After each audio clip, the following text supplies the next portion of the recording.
নেবে রে। আমি আল্লাহ কাল কিয়ামতের ময়দানে তার জন্য আমি আল্লাহ জান্নাত তৈরি করে রেখেছি। আল্লাহ নিজেই ওয়েলকাম জানাবেন হাসরের প্রান্তরে। ওরে আমার বান্দা, তুমি অনেক কষ্ট করেছো, আল্লাহ নিজেই বলবে ওয়াদে খুলি জান্নাতি।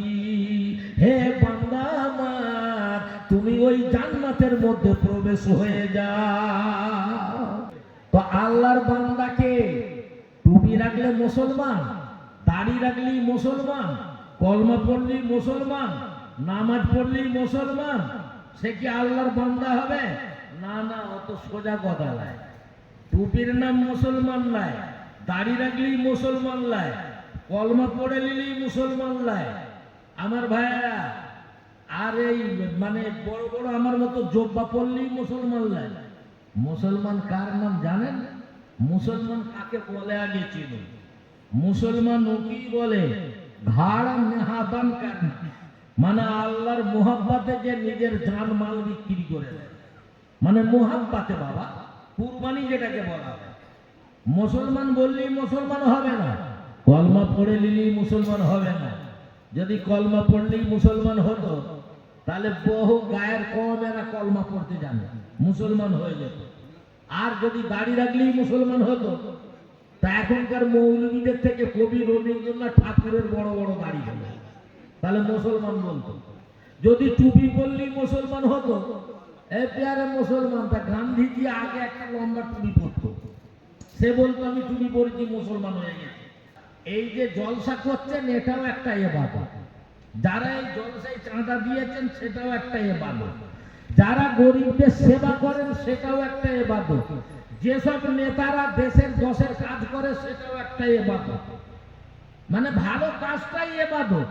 কিন্তু কোন কাজ করলে আপনি জান্নাতে যেতে পারবেন না, যতই ভালো কাজ করেন।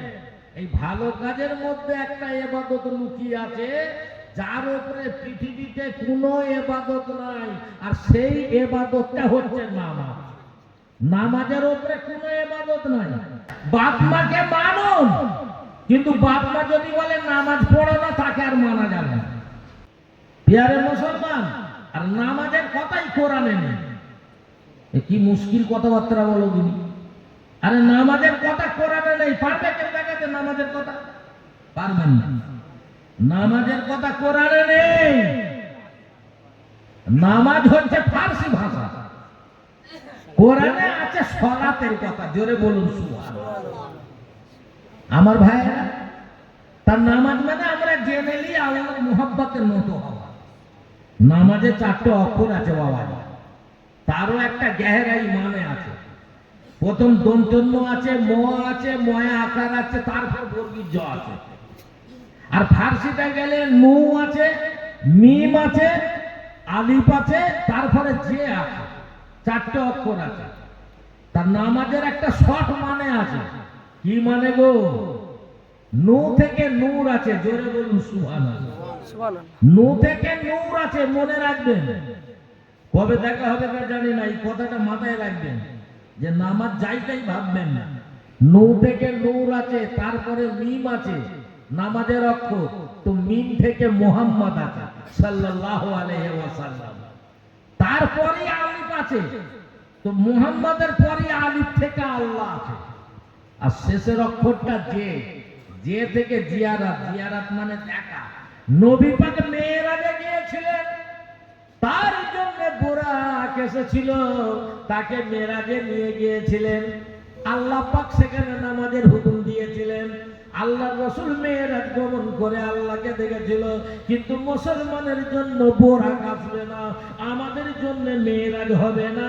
তাই দলিল বলে আসসালাতু মেরাজুল মুমিনিন। বাবা, এই নামাজটাই হচ্ছে মুমিনদের মেরাজ। এই নামাজের মধ্যেই আল্লাহ দেখা হবে। এই নামাজটাই আমাদের জন্য মেরাজ। আল্লাহকে না দেখে নামাজ পড়লে তার নামাজ হবে না। দেখে নবী বলছে আল্লাহ, আল্লাহ বলে ই আবার তুমি কি বলতেছো? মানে আল্লাহ নিজের নাম যে আল্লাহ, আল্লাহ নিজে রাখে। নবী বলতেছে লা ইলাহা ইল্লাল্লাহ, আল্লাহ আপনি আল্লাহ, আপনার কোনো মাবুদ নেই, আপনি ছাড়া কোনো ইলাহ নেই, আপনার কোনো জুড়িদার নেই। তা নবী নাম দিচ্ছে লা ইলাহা ইল্লাল্লাহ। আল্লাহ রাব্বুল আলামিন বলে, বন্ধু আমার, যখন তুমি আমার নাম দিলে লা ইলাহা ইল্লাল্লাহ, আমি আল্লাহ তোমার নাম দিচ্ছি, শোনো, মুহাম্মাদুর রাসূলুল্লাহ। তুমি যখন আমার নাম আল্লাহ দিলে, তা আমি তোমার নাম দিচ্ছি মুহাম্মাদুর রাসূলুল্লাহ। এটা মুহাব্বতের ব্যাপার আছে, মুহাব্বতের মুকামাত। মুহাব্বত ছাড়া ইবাদত হবে না। আল্লাহর রাসূলকে আল্লাহ নিজেই বললেন, শোনো বন্ধু আমার, ও গো বন্ধু আমার। আল্লাহ বলছে তুমি আমার বন্ধু। আল্লাহর বন্ধু যাই তাই ব্যাপার লাই তো, আল্লাহর নামের সাথে নাম লেখা। আল্লাহ বললেন, শোনো বন্ধু আমার, ও গো বন্ধু আমার, তুমি প্রিয় যে আমার। রব্বুল আলামিন বললেন, ও গো বন্ধু আমার, শোনো বন্ধু আমার, তুমি প্রিয় যে আমার। আল্লাহ নিজে বলছেন, তুমি প্রিয় যে আমার, আমি প্রিয় যে তোমার। শোনো বন্ধু আমার, ও গো বন্ধু আমার। আল্লাহকে না দেখে সেজদা দিলে তার নামাজ হবে না। আর যদি হারাম খোর হয়ে হারামের মাল খাই আর নামাজ পড়ি জিন্দেগি ভোর, তো নামাজও কবুল হবে না। কথাটা পড়া হয়ে গেল না কি রে বাবা? হারামের মাল খেয়ে ইবাদত করলে কবুল হবে? হবে না। কেন? আল্লাহ হচ্ছেন পবিত্র। দলিল বলেছে, ইন্নাল্লাহা তাইয়্যিবুন লা ইয়াকবালু ইল্লা তাইয়্যিবা। আল্লাহ হচ্ছেন পাক। আল্লাহ পাক জিনিসকে কবুল করে, আল্লাহ নাপাক জিনিসকে কবুল করে না। পরহেজগারি অত ইয়ারকির কথা নয়, জান্নাত পাওয়া অত ছেলে খেলা কথা নয়, ইমানদার হওয়া অত ছেলে খেলা কথা নয়। বিবি যদি বেনামাজি হয় তার হাতের খাওয়া যাবে না। দেখো, সত্যি কথা বলছি, কেউ রাগ করুন না। মানে পরহেজগারি জিনিসটা আলাদা। যদি মনে হয় আমার বউ নামাজ পড়ে নে আর আমি এসে নামাজ পড়বো, কিন্তু যেহেতু তার হাতে খাবো, যে পরহেজগার হবে সে সেটাও খাবে, সে দরকার হলে নিজে রেঁধে খাবে। তাহলে কত শক্ত মশলা বাবা! ইমানদার অত ছেলে খেলা ব্যাপার নাই। আল্লাহ রসুল বলে, ইসলামের ভিত হলো পাঁচটা: কলেমা, নামাজ, রোজা, হজ আর যাকাত। আল্লাহ রসুল বলছেন। আল্লাহ রসুলকে বললেন, ইয়া রাসূলুল্লাহ, আপনি বলে দিন ইসলামটাকে বলে। আমরা জানি ইসলাম মানে শান্তি, আমাদের ছেলেরা বলে দিল, আমাদের ভাইয়েরা বলে দিল, কিন্তু আল্লাহর নবী ওই কথা বললেন না। আল্লাহর নবী যেটা বলবে সেটাই ঠিক, আর আমরা যেটা বলবো সেইটা ভুল। আল্লাহর নবী বললেন, ইসলাম কি বলে? কলেমা, নামাজ, রোজা, হজ, যাকাত, এগুলোকে পালন করার নাম ইসলাম বলে। জোরে বলি সুবহানাল্লাহ। কথাটা বাদ। এগুলোকে পালন করার নাম হচ্ছে ইসলাম, বিশ্বাস করার নাম হচ্ছে ইমান। মুখে কলমা পড়ার নাম ইমান নয়, একে বিশ্বাস করার নাম ইমান। এই যে মানুষের অশান্তি, এ বলিও অমুক জাত, ও বলিও তমুক জাত, পৃথিবীতে মুসলমান ছাড়া কোনো জাত নাই। জোরে বলুন সুবহানাল্লাহ। এ কথা আবার আমি জোর গলায় বলছি। বলবেন কেমন করে? আমার মৌলানা ভাই যারা আছেন তারাও চিন্তা করছেন যে খোকা ভাই এমন কথা কেন বলছে। আপনাদেরও বোঝার ভুল আছে, ভালো করে বুঝুন। আল্লাহ পাক একবার মানুষের আত্মা পয়দা করেছে। পৃথিবীতে যত মানুষ আছে, আত্মাটাকে আল্লাহ একবার পয়দা করেছে, দুবার করে না। কিন্তু খুব ভালো করে বুঝবার চেষ্টা করবে। এই যে মানুষের আত্মা, মানে যেটা ইঞ্জিন, আত্মাটা কি বলুন তো? বডি আলাদা আর আত্মা আলাদা, কিন্তু দুজনের মিল আছে। আত্মা ছাড়া বডি থাকে না, আর বডি ছাড়া আত্মা থাকে না। থাকবে কোথায়? যেই আত্মা পালায় অমনি বডি পচে যায়, অমনি বডিকে পুঁতে দিতে হয়। এই দুজনের বন্ধু কেউ ছাড়াতে পারবে না। আর দুজন আবার বন্ধু কেন? এই কথাটা বললাম, মন দিয়ে শুনবেন। বোঝবার চেষ্টা করবে।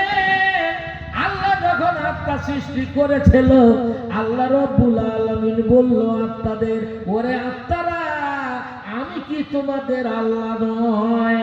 সব আত্মা থেকে আওয়াজ বেরিয়েছিল যে আল্লাহ তুমি আমাদের আল্লাহ। মানে বিশ্বাস করেছিল আত্মারা, আর আল্লাহকে বিশ্বাস করার নামই হলো ইমানদার। জোরে বলি সুবহানাল্লাহ। যত আত্মা সবাই আল্লাহকে মেনে নিয়েছিল। তারপরে আত্মাগুলোকে নূরের কাপড় পরানো হয়েছিল, ওই আত্মাগুলোকে এলমে লাহুতে রাখা হয়েছিল। ওই আত্মাগুলো মানে ইঞ্জিনগুলো, মানুষের ইঞ্জিন, এগুলোকে এলমে নাসুতে রাখা হয়েছিল, এলমে হাউতে রাখা হয়েছিল। ইয়ারে মুসলমান, তারপরে এই দুনিয়ায় আত্মাগুলোকে পাঠানো হয়েছিল। এইবার এক একটা বডিতে পাঠিয়েছে। এবার ছেলে পয়দা হলো, তার বাপ যদি মুসলমান হয় তাকে কোরআন পড়া শেখালো, বাপ যদি হিন্দু হয় তাকে পুজো করা শেখালো। কিন্তু এই কচি আত্মার কোনো দোষ নাই।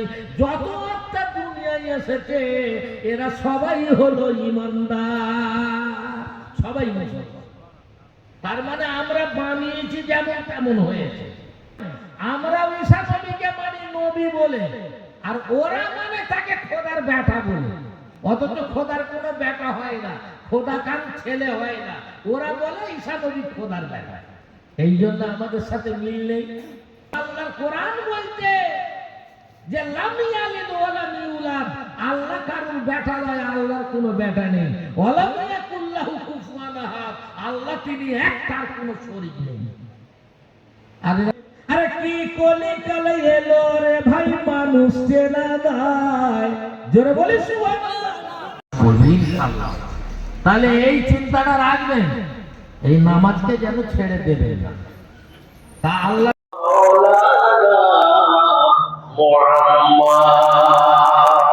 সাল্লাল্লাহু আলাইহি ওয়াসাল্লাম, মুহাম্মাদের নাম শুনলেই সবাই বলবেন সাল্লাল্লাহু আলাইহি ওয়াসাল্লাম। আমাদের দেশে কত অভ্যাস, আল্লাহুম্মা সাল্লি আলা সাইয়্যিদিনা, কেউ বলে বালাগাল কামানি। কিন্তু মনে রাখতে হবে, যেটা দোষ, যেটা কোনো জল নাই।